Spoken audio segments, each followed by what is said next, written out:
went to sleep. She would always leave it just within reach. This particular night was like no other. She plugged her phone in and laid it on the bed next to her. The next morning, her mother called up to her.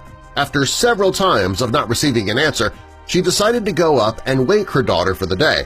What she found when she got there was the beginning of a horrible nightmare. She found her daughter unconscious when she reached her. Her parents immediately drove her to the nearest emergency room. Upon arrival, the doctors confirmed that Lee Thai-shon had already passed away.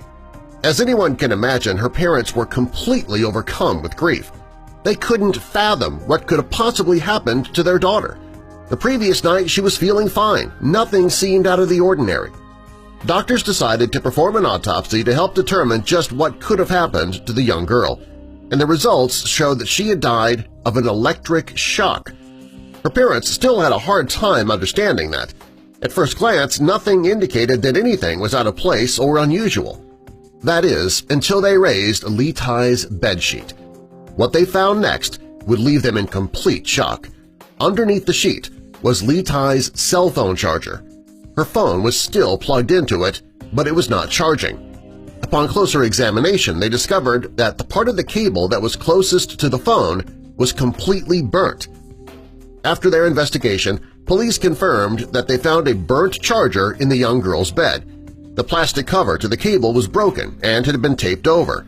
While this is something that many may not consider to be harmful because of the low voltage, it actually is hazardous.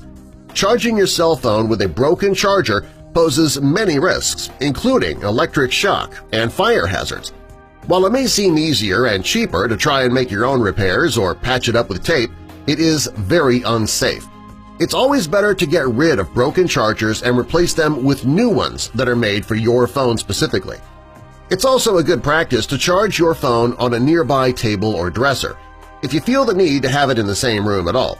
Placing it in your bed with you or under your pillow while it charges, that creates too great a risk for accidents to happen. Doing so can cause your phone to overheat as well if you leave your phone on during that time. That could result in your bed or pillow catching fire. People don't think of their cell phone as putting off a high amount of heat, but if it's not allowed to properly vent air, they can indeed reach a high temperature. It's been reported that over half of children and teens charge their phones on their beds. As parents, we should make them very aware of the danger that possesses. We should also encourage them to share those potential dangers with their friends as well.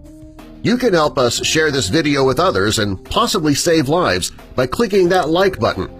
And also be sure to share this video with all your